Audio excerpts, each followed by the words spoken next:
By August of 1944, everyone in Paris knew the Germans were losing the war. The only question was what they would leave behind, and who intended to disappear with them. 2 months had passed since Allied troops landed on the beaches of Normandy. The German armies were retreating, railways had been bombed, roads were crowded with military convoys moving east. Across France, resistance groups were emerging from the shadows. And in Paris, the occupation was beginning to come apart. But a collapsing regime can be more dangerous than a confident one. Because when men realize that history is about to judge them, some begin preparing their defense. Others prepare their escape.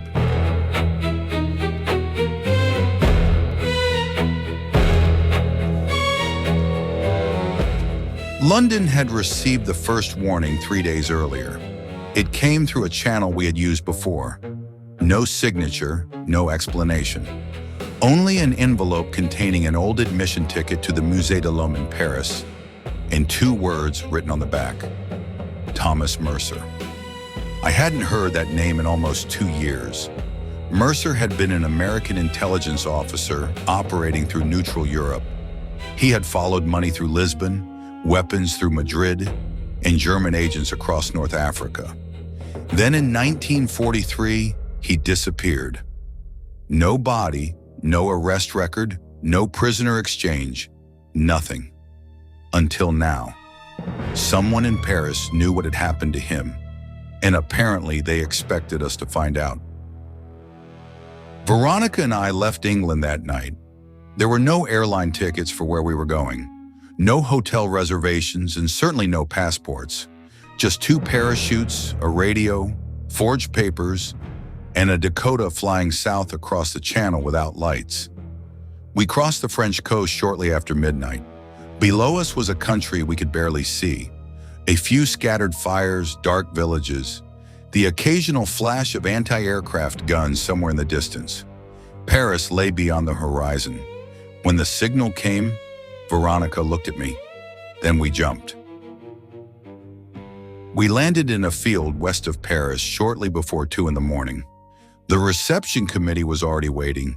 3 members of the resistance, 1 lantern, 1 truck, and considerably more weapons and introductions. Within minutes, the parachutes were buried, our equipment was loaded, and Sterling Blake and Veronica Vale officially ceased to exist. By sunrise, we were 2 more civilians traveling toward Paris. That was the theory anyway. Getting into Paris was easier than getting around it. German checkpoints remained everywhere. The Gestapo was still working. So was the milice. And with every rumor of an Allied advance, the Germans tightened their grip on the city. But something had changed. You could feel it. People no longer lowered their voices quite as quickly. He is waiting for us. Tricolor ribbons appeared beneath coat lapels. Walls that had carried German proclamations one night were covered with resistance notices the next morning.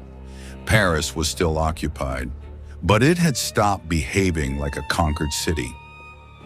Our instructions led us to the Trocadero, to the Musée de l'Homme,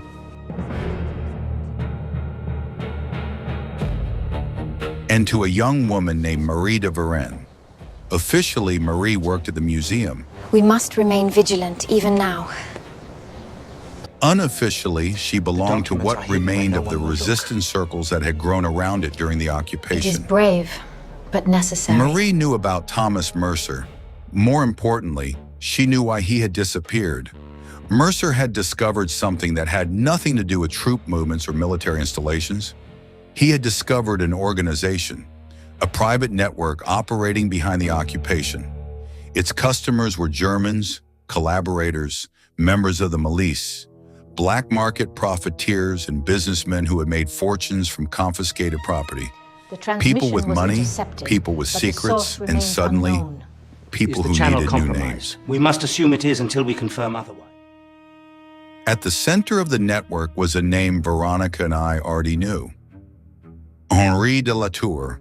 We had last seen him thousands of miles away in Saigon and then in Mexico. Zoya Yakova, the Scorpion.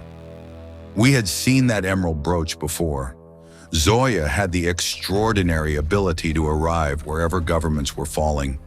Fortunes were changing hands, and frightened men were willing to pay almost anything for survival. Whether she was working for Moscow, for herself, or for someone we had never heard of, I still couldn't tell you. Perhaps neither could she, but she and De Latour had found the perfect business for August 1944. They were selling the future. Marie led us to a quiet street in the 16th arrondissement. Nothing distinguished the building from 100 others nearby. Stone facade, heavy doors, curtained windows, a respectable address. Exactly the kind of place where nobody asked why an automobile arrived after midnight. For several nights, Marie's people had watched it. The visitors were always different. The pattern wasn't.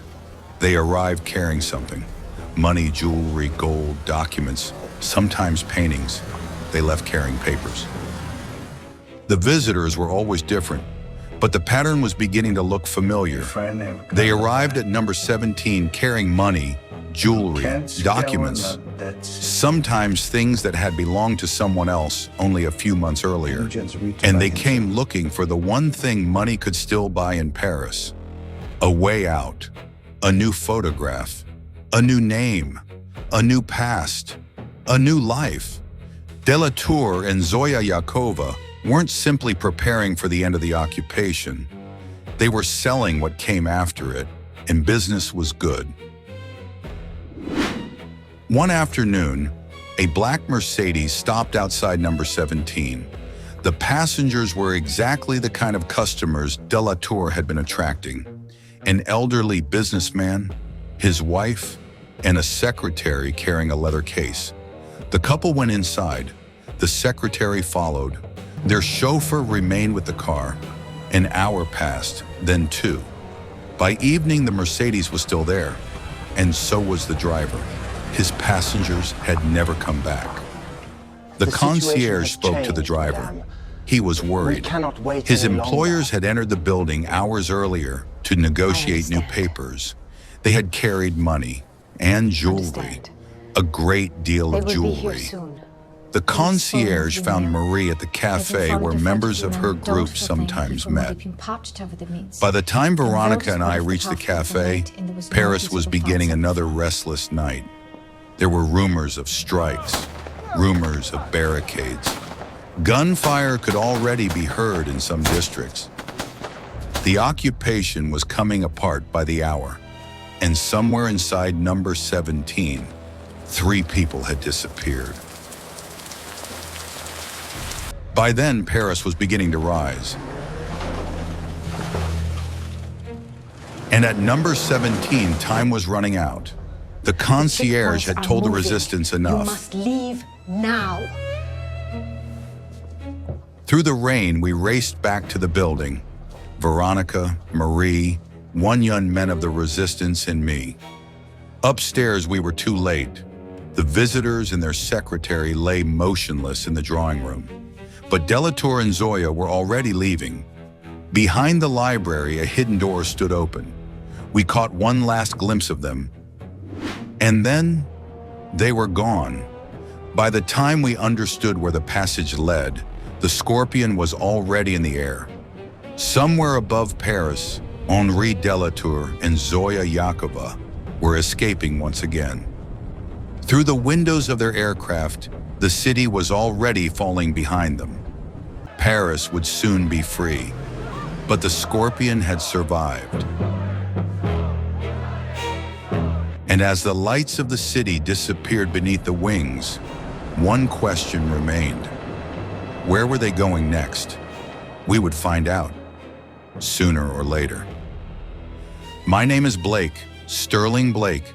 The Scorpio Files will return.